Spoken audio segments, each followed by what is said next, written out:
Sign it, Daphne. Stop dragging out the inevitable. You look pathetic, holding onto a pen like it's a lifeline. Felix sneered, checking his Rolex. You promised, for better or worse, Daphne whispered, her hand trembling over the settlement papers. That was before I realized worse was your entire personality. I'm upgrading. Hope is waiting in the car, and frankly, she has places to be that don't involve watching you cry over a studio apartment allowance. Sign the papers, take your petty cash, and vanish. The ink on the divorce decree was barely dry when Felix Lawson stood up, smoothing the front of his bespoke Italian suit. He didn't look at Daphne Carter, formerly Lawson, as a person. He looked at her the way one looks at a leased vehicle that had exceeded its mileage limit, with a mix of boredom and relief that the contract was finally terminated. The conference room in the downtown high-rise was cold, smelling of lemon polish and aggressive litigation. You have 30 days to vacate the house, Felix said, sliding his phone into his pocket. Hope wants to start renovations immediately. She finds the current decor depressing, too much beige. It reflects a lack of ambition. Daphne sat frozen. She was 32, but in that moment she felt ancient. 10 years. She had given him 10 years of her life, supporting him while he built Lawson Logistics from a garage startup into a multi-million-dollar shipping empire. She had worked 2 jobs so he wouldn't have to take out loans. She had clipped coupons so he could buy client dinners. I have nowhere to go, Felix, she said, her voice hollow. The settlement. It's barely enough for a deposit in this city. Felix laughed. It was a sharp, barking sound that lacked any genuine humor. That's not my problem, is it? That's the free market, Daphne. You failed to invest in yourself. You stayed a housewife while I became a mogul.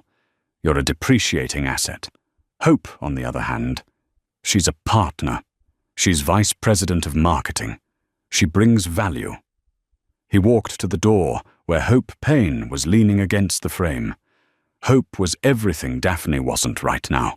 Glowing, sharp-edged, and draped in designer silk that cost more than Daphne's car. Hope didn't even look at Daphne.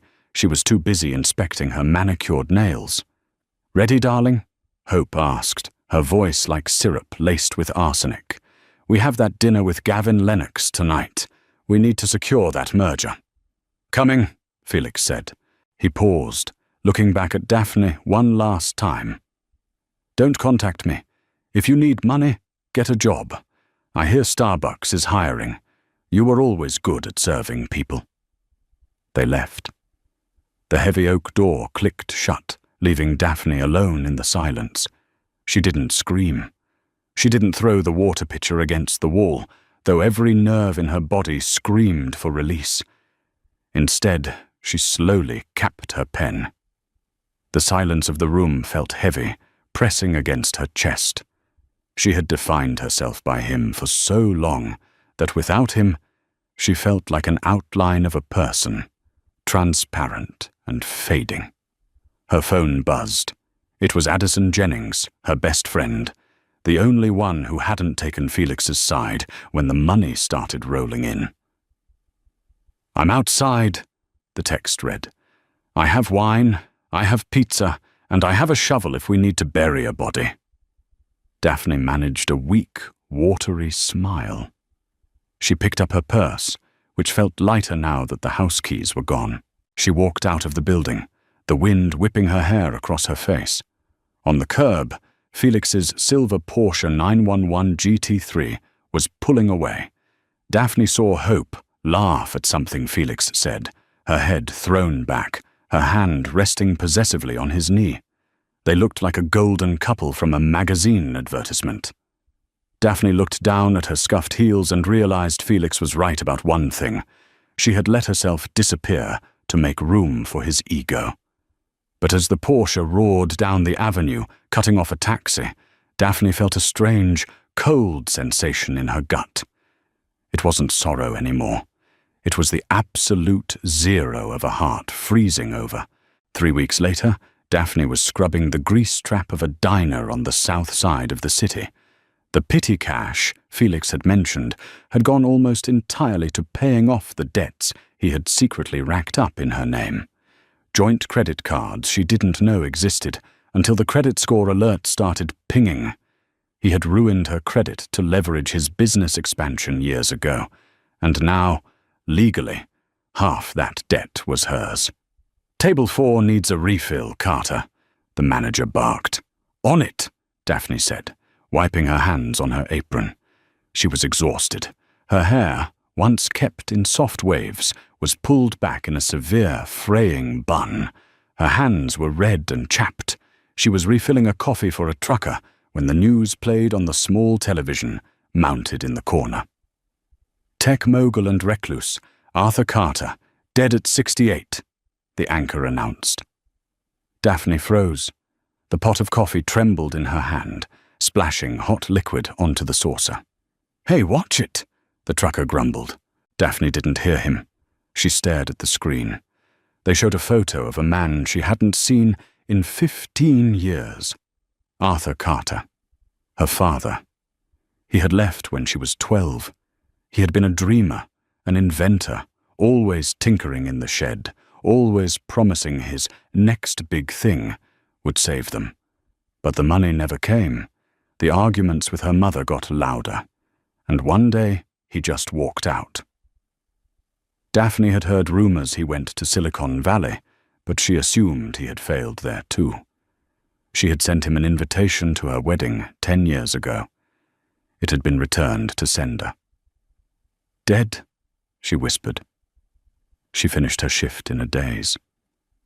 When she got back to the tiny, damp basement apartment she was renting from Addison's uncle, she sat on the edge of the mattress and stared at the wall.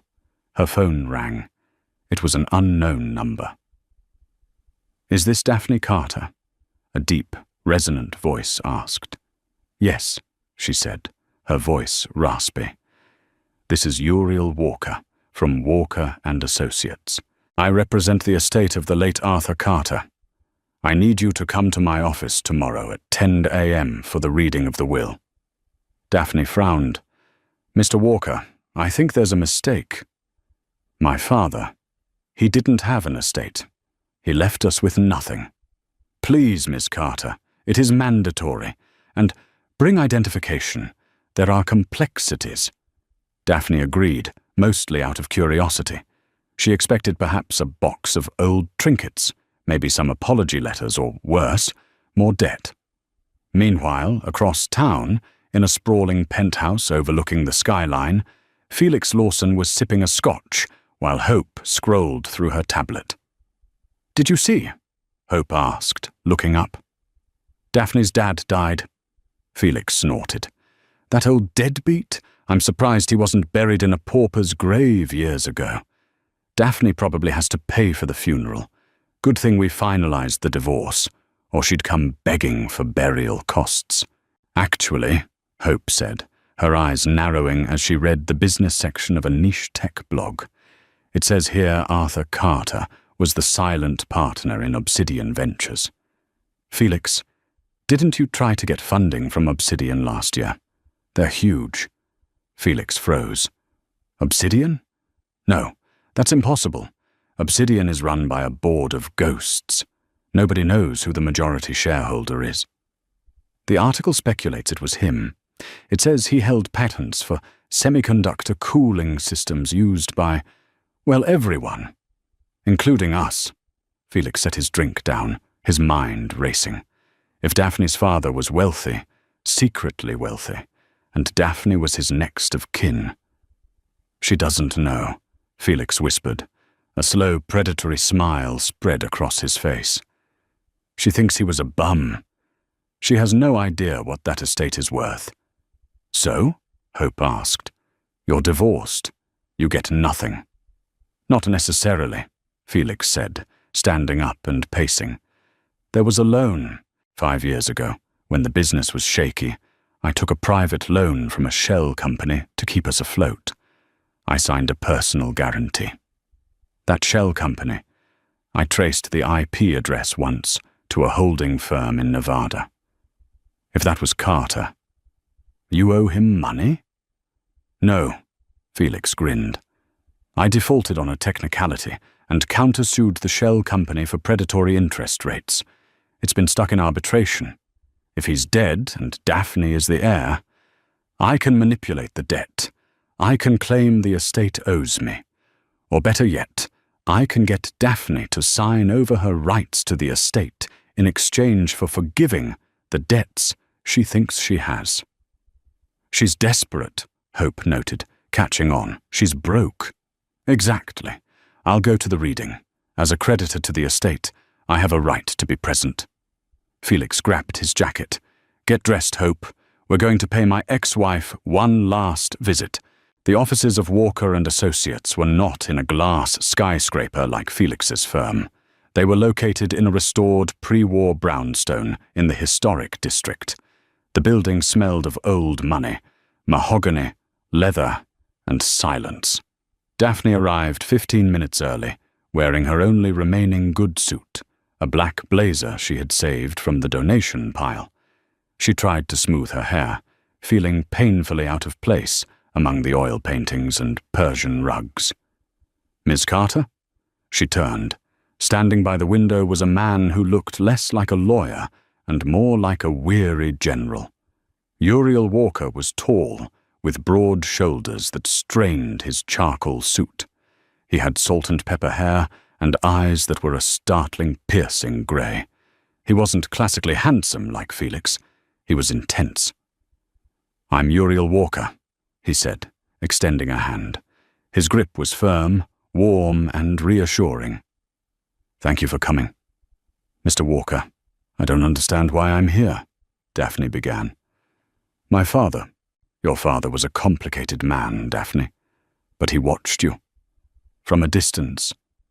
Before she could ask what that meant, the heavy double door swung open. The air in the room seemed to suck out instantly. Felix Lawson walked in, wearing a navy pinstripe suit, looking like he owned the building. Hope Payne was on his arm, dressed in a white ensemble that looked more appropriate for a yacht party than a legal proceeding. Daphne stood up, her heart hammering against her ribs. What are you doing here? Relax, sweetie, Felix said, breezing past her to sit in one of the leather wingback chairs. I'm here on business. Your father and I had outstanding financial entanglements. As a creditor, I'm an interested party. You knew my father? Daphne asked, confused. I knew a shell company he apparently hid behind, Felix corrected. He looked at Uriel. You must be the executor. I have the paperwork regarding the liens I hold against the Carter assets. I'm willing to settle for a lump sum, provided the estate has liquidity. If not, he glanced at Daphne with mock pity. I suppose I'll have to seize whatever assets are left. I'd hate for Daphne to inherit nothing but bankruptcy. Uriel Walker didn't blink. He walked slowly to his desk, placed a thick folder down, and looked at Felix with an expression of utter calm. Mr. Lawson, Uriel said, his voice a low rumble. You seem to be under the impression that this is a negotiation. Everything is a negotiation, Felix smirked. Daphne, listen to me. The estate is likely underwater. If you sign your executor rights over to me, I'll absorb the debt. I'll even give you $10,000. Enough to get you out of that basement. Hope chimed in, checking her nails. Take it, Daphne. It's generous. Felix is being a saint. Daphne looked at Felix. She saw the greed in his eyes. She saw the contempt. Then she looked at Uriel. The lawyer was watching her, waiting. There was a slight nod, almost imperceptible from him. No, Daphne said. Her voice shook, but she stood her ground. I don't want your money, Felix, and I don't want your help. Have it your way, Felix sneered. Prepare to inherit a mountain of debt. Just then, the door opened again. A young woman rushed in, breathless, carrying a motorcycle helmet. It was Kayla Carter, Daphne's estranged younger sister. She looked rough. dyed purple hair, a leather jacket, looking like she'd been crying for days. "I made it," Kayla gasped. She looked at Daphne, then at Felix. "What is he doing here?" "He's leaving," Uriel said calmly. "I'm staying," Felix countered. "Read the will, Walker." Uriel sat down. He opened the folder. The silence in the room was absolute. Even the ticking of the grandfather clock seemed to stop. "Arthur Carter's last will and testament is unusual," Uriel began, his eyes locking onto Felix's. "It is not a distribution of liquid cash. It is a transfer of control." "Control of what?" Hope asked, bored. "A garage full of rusty parts." Uriel turned a page. Arthur Carter was the sole proprietor of Aegis Dynamics and the majority shareholder of Obsidian Ventures. His estate is valued, conservatively, at $4.2 billion. The sound that left Felix's throat was a strangled gasp. Hope dropped her phone. It hit the floor with a loud crack. Daphne grabbed the edge of the desk to steady herself. "Billion?" "However," Uriel continued, his voice hardening as he looked directly at Felix, "there are conditions, strict ones, and there is a specific clause regarding the Judas element." Uriel turned his gaze to Daphne. "Your father knew everything, Daphne. He knew about the cheating, he knew about the divorce, and he knew about the mockery. He spent the last year of his life setting this up." Uriel pulled a small silver flash drive from the envelope and set it on the desk. "Shall we begin?" The room was silent enough to hear the hum of the hard drive spinning as Uriel connected it to the large monitor on the wall. The air conditioner hummed a low, ominous note, vibrating through the mahogany table. The screen flickered to life, static washing over the room before resolving into a clear image. It revealed a man sitting in a high-tech, dimly lit office. Arthur Carter looked frail, the pallor of sickness clinging to his skin like a second suit. Oxygen tubes were hooked into his nose, and a heart monitor beeped rhythmically in the background. Yet, despite the frailty of his body, his eyes were sharp, intelligent, and blazing with a cold, terrifying fire. "Hello, Daphne. Hello, Kayla," the video Arthur said. His voice was raspy, scraped raw by illness, but it held a command that made Daphne sit straighter. "If you are watching this, I am gone. And if my calculations are correct, and they usually are, Felix Lawson is sitting in the room." Arthur leaned closer to the camera lens, his face filling the screen. "Likely wearing a suit that cost more than my first car, checking his watch, and looking for a payout." Felix stiffened in his chair, his face flushing a dull red. "This is ridiculous. He's senile. Can we skip the theatrics and get to the numbers?" "Quiet," Uriel commanded. The word wasn't shouted. It was dropped like a heavy stone, silencing the room instantly. On the screen, Arthur continued. "I didn't leave when you were children, because I didn't love you. I left because I was being hunted by corporate sharks who wanted my algorithms. I had to disappear to keep you safe. But I never looked away. I watched you, Daphne. I watched you struggle. I watched you work 2 jobs. And I watched you marry a man who I knew, within 5 minutes of researching him, was a narcissist with a penchant for cooking books and breaking spirits." Daphne's hand flew to her mouth to stifle a sob. He had known. All this time, when she thought she was screaming into the void, her father had been listening. "I built Obsidian Ventures to protect you," Arthur continued, his voice softening slightly before hardening again. "But I couldn't give it to you while you were still under his thumb. He would have drained it dry. He would have used my life's work to fuel his vanity projects. So I waited. I waited for him to discard you. I knew he would. Men like Felix don't keep things they can't exploit. They upgrade, they leverage, and they liquidate." Arthur chuckled, a dry, rattling sound that ended in a cough. He took a sip of water, his hand trembling. Now, for the business. To my daughter Kayla, I leave the research division of Aegis Dynamics and a trust of $50 million. You always had a rebellious streak, kid. You hated authority.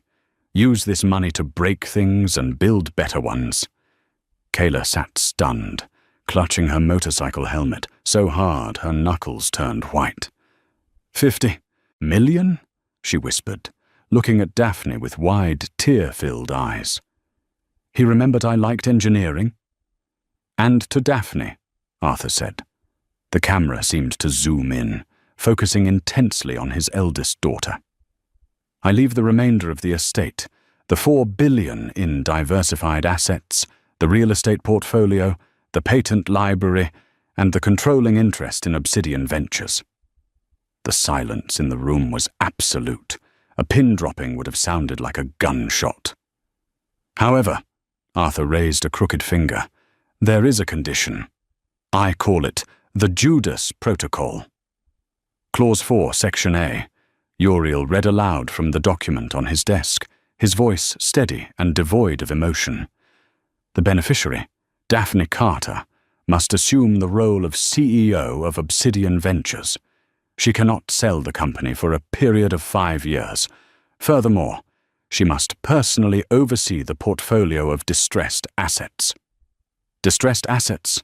Felix scoffed, finding his voice again. He leaned back, crossing his arms. Junk bonds? Bad loans? Worthless. He's leaving you a garbage dump, Daphne. Not all of them, Arthur said from the screen, a smirk twisting his lips as if he had heard Felix's interruption. You see, Felix, when your logistics company started failing 3 years ago, right around the time you bought that yacht you couldn't afford, you took a loan from a shadow lender called Vantablack Holdings. Felix went still. The arrogance evaporated, replaced by a dawn of horror. You signed a personal guarantee, Arthur recounted with relish. You were so desperate to keep up appearances, to keep the stock price inflated, that you put up everything. Your intellectual property, your fleet, your personal real estate, even the penthouse you're currently sleeping in. Felix went pale. The blood drained from his face so fast, he looked like wax. Vantablack, that's a shell company. It's anonymous. My shell company, Arthur whispered. I bought your debt, Felix. I own your loans. I own your trucks. I own the chair you're sitting in. And now, Daphne owns them. The revelation hit the room like a physical blow. Hope-Payne shifted away from Felix, inching her chair to the right. Her eyes darted between the screen and Daphne, the mental calculator behind her gaze working overtime. The condition of Daphne's inheritance, Arthur continued, is that she must decide the fate of Lawson Logistics. She has 1 year. She can choose to forgive the debt, effectively handing you a clean slate, a gift you do not deserve, or she can call it in. Immediate repayment, full liquidation, bankruptcy. You can't do that, Felix jumped up, slamming his hands on the table, rattling the water pitcher. That's a conflict of interest. It's malicious. It's entrapment.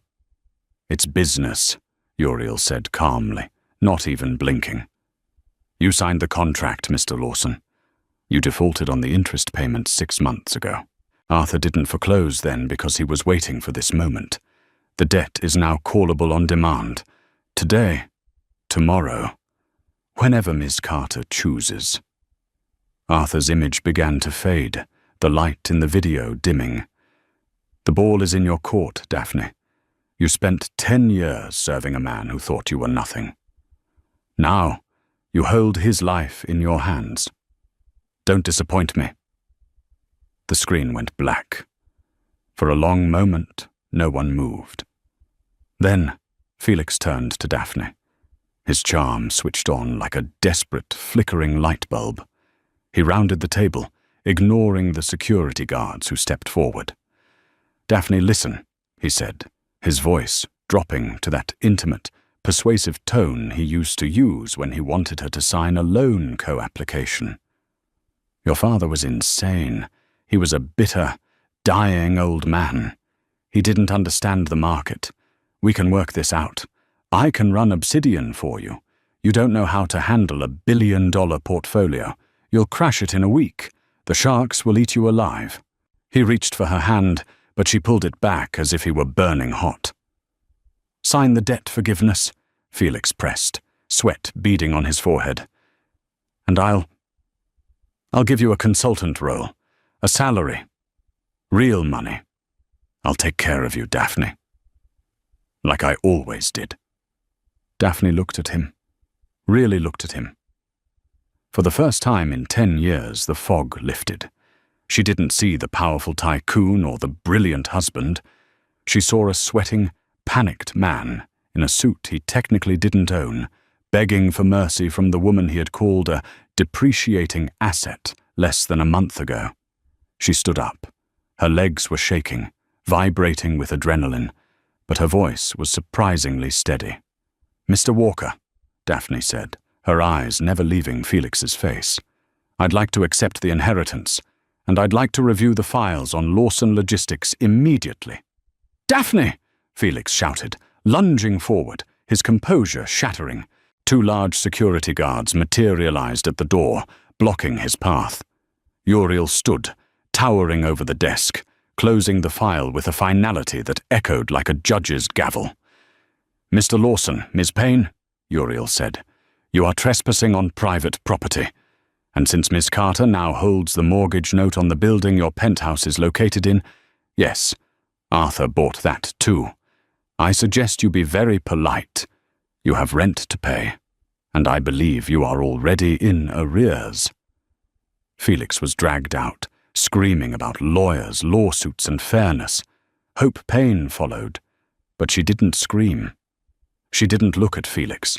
She looked back at Daphne, her expression unreadable, calculating, and for the first time, fearful. When the heavy oak doors finally clicked closed, the silence returned. Daphne sank back into the chair, the adrenaline crashing. She put her head in her hands and let out a shuddering breath. "Breathe," Kayla said, reaching out to touch her sister's shoulder awkwardly. "Just breathe, Daph. You didn't faint. That's a win." "I can't run a company," Daphne whispered, looking at her calloused hands. "I scrub grease traps. I clip coupons. I don't know what a distressed asset actually is." "You managed a narcissist for a decade," Uriel said gently, walking over to pour her a glass of water. "You balanced a budget on $0 while he spent thousands. You anticipated the moods of a tyrant to keep peace in your home. Running a company is easy compared to walking on eggshells every day. And you won't be alone. I served your father for 20 years. I serve you now. The transformation didn't happen overnight. It wasn't a movie montage of shopping sprees and makeovers. It was a grueling, painful process of shedding skin, layer by agonizing layer. Daphne moved out of the basement and into her father's estate, a modernist fortress of glass and steel hidden in the hills overlooking the city. It was cold, vast, and filled with the ghosts of the man she barely knew. For the first month, she barely slept. Uriel was a demanding teacher. He didn't coddle her. He spent 12 hours a day drilling her on corporate finance, asset management, and the intricate web of companies Obsidian controlled. "Again," Uriel said one Tuesday night, pointing to a spreadsheet projected on the wall. "Why is this acquisition a risk?" "Because the debt-to-equity ratio is too high," Daphne recited, rubbing her tired eyes. "And their market share is being eroded by digital competitors." "Good. And this one?" "It's a trap. The assets are inflated." "Excellent. But the hardest lessons weren't about math. They were about power." "You have to be harder," Uriel scolded her one afternoon, as Daphne hesitated over firing a corrupt manager in one of their subsidiaries. The man was crying, showing her pictures of his kids. He stole from the pension fund, Daphne. He took money from the workers to pay for his gambling. Pity is a luxury you cannot afford. I don't want to be like Felix, she argued, her voice rising. I don't want to be heartless. You won't be, Uriel said, his voice soft but unyielding. Felix destroys people to feed his ego. You remove people to protect the collective. There is a difference. If you keep him, you hurt the 1,000 honest employees who work for him. Choose. She fired the manager. Afterward, she went to the bathroom and threw up. But the next day, she woke up, put on a tailored suit, and went back to work. It felt terrible, and then, strangely, it felt empowering. The real turning point came 6 weeks in, when Uriel gave her the key to the Black Ledger. It wasn't a physical book, but a secure, encrypted server containing all the dirt Arthur had gathered on Felix over the years. Daphne sat in her father's office, the glow of the monitor illuminating her face in the dark. June 2018. Felix diverts $50,000 from joint savings to purchase diamond bracelet for client acquisition. Recipient, Hope Payne. August 2019. Felix takes out second mortgage on Daphne's childhood home, forged signature, to cover gambling losses in Macau. Note, Daphne was told the bank made an error. December 2021. Felix tells Daphne the company is broke and she needs to sell her jewelry. Real status. Hidden offshore account balance, $1.2 million. Daphne read until her eyes burned. She had believed him. When he said they were broke, she had sold her grandmother's ring, the only heirloom she had left. She had cried, giving it to the pawnbroker. Felix had held her, told her she was brave, and then likely gone to a steak dinner with Hope, using the money she had just sacrificed. He hadn't just cheated on her physically. He had systematically dismantled her financial security, her history, and her reality to build a golden parachute for himself. He had stolen her past to pay for his future. He's not just a cheater, Daphne whispered to the empty room, her voice trembling with a rage she had never allowed herself to feel. He's a thief. He stole 10 years of my life. The intercom buzzed, startling her. Ms. Carter, there is a Mr. Gavin Lennox on line 1. He says it's urgent regarding the port merger. Daphne stared at the screen for a second longer, then closed the file. She straightened her spine, wiping a tear from her cheek. Gavin Lennox, the billionaire industrialist Felix, was desperate to impress, the key to Felix's salvation. Put him through, she said, her voice ice-cold. Meanwhile, at the Lawson Logistics headquarters, the atmosphere was toxic. Felix was hemorrhaging money. The news of the hostile takeover of his debt hadn't gone public yet, but the rumor mill was churning. Suppliers were demanding cash up front. "Fix it, Felix," Hope snapped. She was pacing his office, which looked significantly emptier. He had sold the art off the walls, a Basquiat print and a rare sculpture, to make payroll last week. "I can't live like this. My credit card was declined at Saks today. Do you know how embarrassing that is?" The salesgirl actually smirked at me. "It's temporary," Felix roared, slamming the phone down. "Daphne won't do it. She doesn't have the guts. She's bluffing. She's trying to scare me into a settlement." "She's not the one scaring me," Hope said quietly, leaning against the window. "It's the silence. She hasn't answered your calls. She hasn't sued. She hasn't screamed. She's just waiting. It's like watching a tsunami pull the water back from the shore." "I have a plan," Felix said, his eyes wild and bloodshot. He hadn't slept in days. "The annual Tech Innovators Gala is next week. Everyone will be there. Gavin Lennox is receiving the Man of the Year award. I'm going to corner him. Once I secure the merger with Lennox Industries, I'll have enough capital to pay off the debt to Obsidian in one lump sum. I'll be free of her." "Lennox won't talk to you," Hope said, shaking her head. You're radioactive, Felix. Everyone knows you're leveraged to the hilt. He will. Felix smoothed his hair, a manic grin spreading across his face. Because I have dirt on his competitor. I play dirty, Hope. You know that. It's how I got you. It's how I built this company. Hope looked at him with a mixture of disgust and dawning realization. Is that supposed to be a compliment? Just get a dress, Felix muttered, turning back to his computer, dismissing her. A cheap one. Oh, we're on a budget. No more Dior. Hope walked out of the office, the door clicking shut behind her. She went into the bathroom, locked the door, and pulled out her phone. Her thumb hovered over a number she had saved from the business card Uriel Walker had given everyone at the will reading. She didn't call. Not yet. But she didn't delete the number either.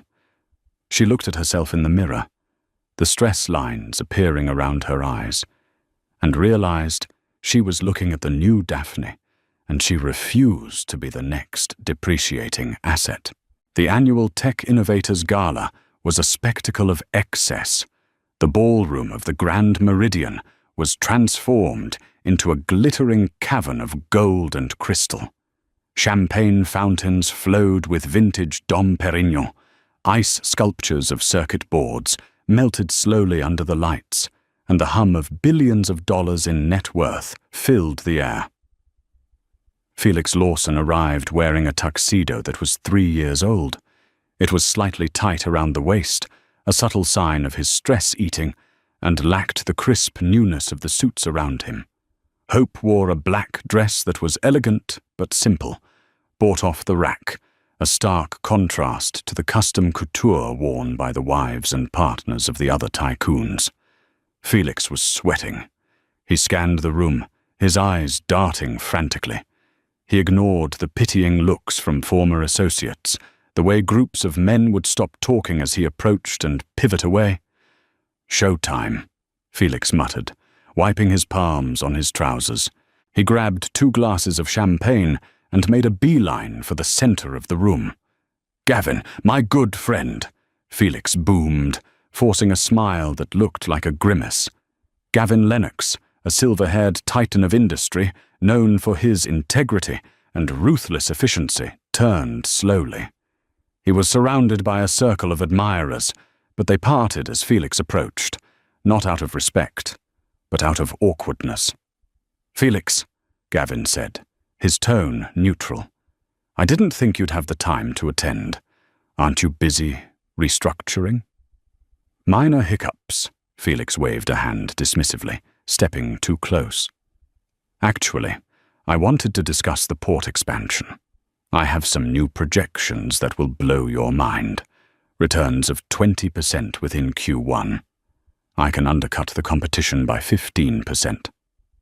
"I'm afraid that's off the table, Felix," Gavin said coldly, taking a sip of his drink. "We've found a new logistics partner, one with more stability and transparency." "Who?" Felix demanded, his voice rising, cracking slightly. "Who could possibly handle your volume? I'm the best in the city. Everyone else is a dinosaur." "That would be Obsidian Ventures," a cool, melodic voice said from the top of the grand staircase. Felix spun around. The entire room went silent. Daphne Carter stood at the top of the velvet-carpeted stairs leading into the ballroom. She was unrecognizable. The fraying bun and oversized sweaters were gone. In their place stood a woman who looked like she had been forged in fire. She wore a deep emerald gown that looked like liquid metal, structured at the shoulders and flowing like water to the floor. It was aggressive, expensive, and stunning. Her hair was cut into a sleek, sharp bob that accentuated her jawline. She wore no jewelry except for a simple diamond pin on her lapel, the Obsidian logo. Uriel stood a step behind her, ever the loyal guard dog, looking imposing in a tuxedo. "Daphne," Felix whispered, the name falling from his lips like a prayer. "Hello, Felix," Daphne said, descending the stairs. Every step was measured, graceful. She didn't look down. She looked straight at him. "I believe you know my new partner, Mr. Lennox." "You?" Felix sputtered, laughing nervously, looking around for support that wasn't there. "You're partnering with Lennox. You don't know the first thing about shipping lanes. You think this is a game? You're going to ruin him." Daphne reached the bottom of the stairs and stopped a few feet from him. The crowd formed a circle, sensing blood in the water. "Actually," Daphne said, her voice projecting clearly through the silent room without shouting, "I know quite a bit about your shipping lanes, Felix. I know about the phantom shipments you logged in 2022 to inflate your stock price. I know about the bribes paid to customs officials in Panama to bypass safety inspections. And I know that your efficiency model is based on underpaying your drivers and falsifying their sleep logs." The crowd gasped. Whispers erupted like wildfire. Gavin Lennox looked at Felix with pure, unadulterated disdain. "That's slander!" Felix screamed, his face turning a violent shade of purple. Veins bulged in his neck. "I'll sue you. I'll take everything. You're a bitter ex-wife trying to destroy a successful man." "It's not slander if it's in your own ledger," Daphne said calmly. She signaled Uriel. Uriel handed a tablet to Gavin Lennox. Gavin scrolled for a moment, his eyebrows raising higher with every swipe.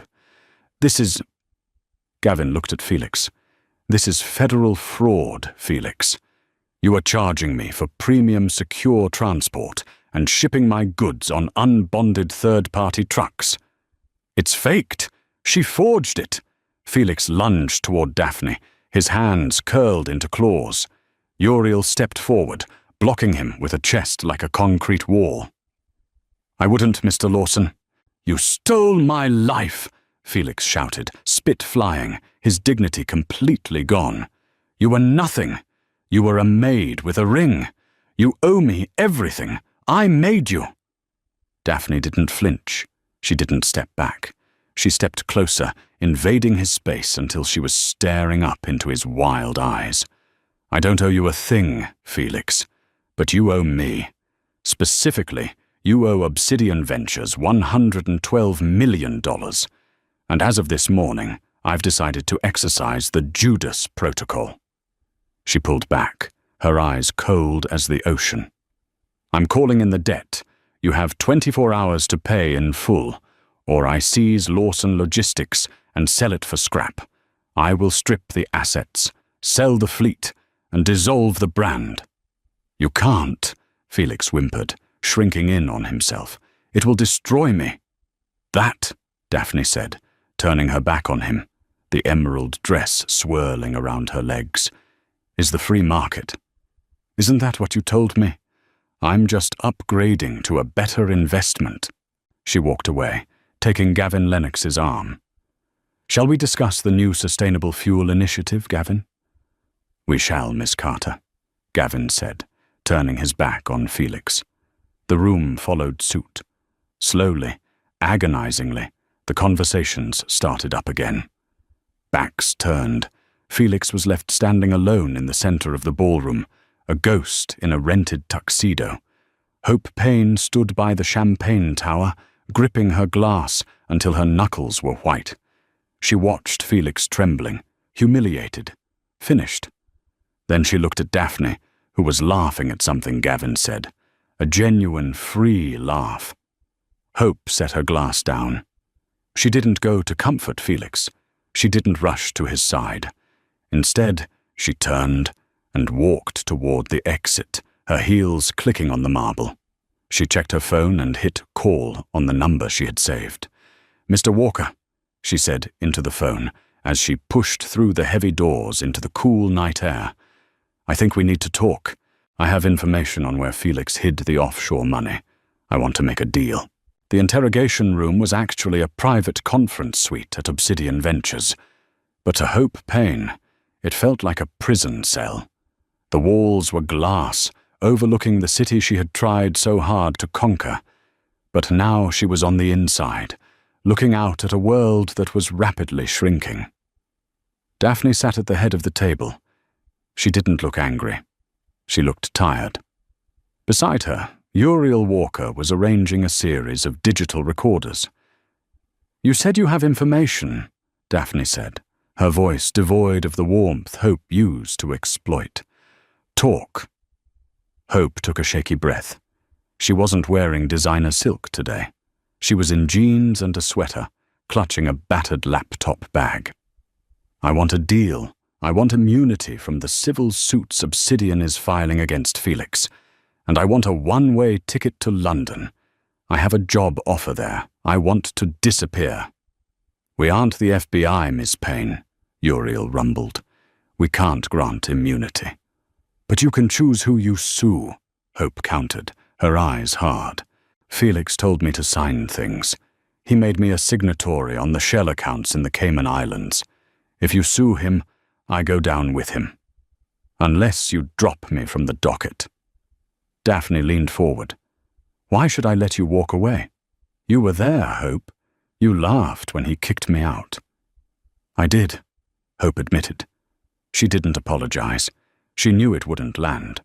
"I'm a survivor, Daphne, just like you're becoming. Felix is a sinking ship. I'm not drowning for a man who would use me as a human shield." She slid a USB drive across the table. "It's not just offshore accounts," Hope whispered. "It's the cargo manifests. Felix wasn't just cooking the books on profits. He was smuggling." Daphne's eyes widened. "Smuggling? High-end electronics to embargoed regions," Hope explained. "He was using Lawson Logistics to move dual-use technology. He falsified the end-user certificates. That's federal, Daphne. That's treason adjacent. If you have this, you don't just bankrupt him. You bury him." Daphne looked at the drive. It was a small piece of plastic, but it held the weight of a nuclear bomb. "He promised me the world," Hope said, her voice cracking for the first time. "But last night, after the gala, he tried to transfer the remaining funds from our joint account to a crypto wallet only he controls. He was going to run and leave me to face the feds alone. That's why I'm here." Daphne picked up the drive. She looked at Uriel, who gave a grim nod. "Get her a flight," Daphne said quietly. "But Hope?" Hope paused at the door. "Don't ever come back," Daphne said. "Next time I won't be looking for justice. I'll be looking for revenge." Hope nodded, a ghost of respect in her eyes, and walked out. Daphne plugged in the drive. The screen filled with manifests, bank transfers, and emails. It was worse than she thought. Felix hadn't just been greedy. He had been reckless to the point of madness. "He's done," Uriel said, closing the laptop. "This goes to the FBI immediately." "Do it," Daphne said. "But Uriel, I want to be there when they take him." The deadline for the debt repayment was 5 p.m. At 4:45 p.m., Felix Lawson was in his office, shredding documents. His tie was undone, his hair wild. He had been calling favors all day, but nobody picked up. The scene at the gala had gone viral. Lawson fraud was trending on Twitter. He grabbed his passport from the safe. He had a bag packed. He just needed to get to the private airfield. He had a pilot who owed him a favor. Or so he thought. "I'm the victim here," Felix muttered to himself, shoving cash into a duffel bag. "She manipulated me. She set me up." He moved to the door, but it didn't open. He jiggled the handle. Locked. "Open the door!" he screamed, pounding on the wood. The electronic lock beeped, and the door swung open. But it wasn't his secretary. Standing in the hallway were 6 federal agents in windbreakers marked FBI. Behind them, watching with a stoic expression, was Daphne Carter. "Felix Lawson," the lead agent announced, stepping forward. "You are under arrest for wire fraud, money laundering, and violation of international export control laws." "No!" Felix backed away, tripping over his duffel bag. "This is a mistake. My ex-wife. She planted it. She's trying to ruin me." "We have your signature on the manifests, Mr. Lawson," the agent said, cuffing him. "And we have the testimony of your VP of Marketing, Hope Payne." Felix froze. "Hope?" "She turned state's evidence this morning," the agent confirmed. Felix looked past the agents to Daphne. She stood in the sleek hallway of the building he had built, wearing a simple black coat. She didn't look happy. She didn't look sad. She looked resolved. "Daphne!" Felix shouted as they dragged him forward. "Daphne, please, I'm sorry. I was stressed. We can fix this. I love you. I always loved you." Daphne stepped forward. The agents paused, allowing her a moment. She looked down at the man who had defined her worth for a decade. He was crying now, snot running down his face, begging like a child. "You don't love anyone, Felix," she said softly. "You only love the reflection of yourself you see in their eyes. And right now, you look ugly." "Daphne, help me." "I am helping you," she said. "I'm teaching you the one thing you never learned. Actions have consequences." She turned to Uriel. "Let's go. I have a board meeting." As the elevator doors closed, Felix's screams echoed down the corridor, eventually cut off by the heavy thud of the law closing in 1 year later. The cemetery was quiet, the autumn leaves crunching under Daphne's boots. She placed a bouquet of white lilies on the grave marked Arthur Carter. "I wish I had known you," she whispered. "But I think I'm getting to know you now." "He would have been proud," a voice said. Daphne turned. Kayla was standing there, holding 2 coffees. Her purple hair was gone, replaced by a darker, natural shade, though she still wore her leather jacket. "Hey, sis," Kayla said, handing her a cup. "How's the research lab?" Daphne asked. "Insane," Kayla grinned. "We just patented a new water filtration system for arid climates. Uriel says the profit margins are thin, but the humanitarian impact is huge." "We'll subsidize it," Daphne said immediately. "Pull the funds from the logistics division. Lawson Logistics, Carter Global, is having a record quarter." "You're good at this," Kayla noted, bumping her shoulder against Daphne's. "The boss lady thing." "I had to be," Daphne said, looking at the skyline in the distance. The past year had been a whirlwind. The trial of Felix Lawson had been the media event of the decade. He was sentenced to 20 years in federal prison. The assets of Lawson Logistics were seized, and Daphne had bought them back at auction for pennies on the dollar, rebranding the company and rehiring the drivers with better pay and benefits. She hadn't just taken his company, she had fixed it. "Have you heard from him?" Kayla asked. "He sends letters," Daphne said, "asking for money for the commissary, blaming his lawyers. I don't read them." "Good." They walked out of the cemetery together. 2 sisters who had been broken by different men in different ways, now rebuilding the world their father left them. A black sedan waited at the curb. Uriel opened the rear door. "Meeting with the investors in an hour, Miss Carter," Uriel said, "and Mr. Lennox sent flowers. Again." Daphne smiled. It was a genuine smile, one that reached her eyes. Gavin Lennox was kind, patient, and smart. They were taking it slow. No rush, no pressure. "Put the flowers in the lobby, Uriel," Daphne said. "Let everyone enjoy them." She got into the car. She checked her reflection in the rearview mirror. She didn't see a victim. She didn't see a divorcee.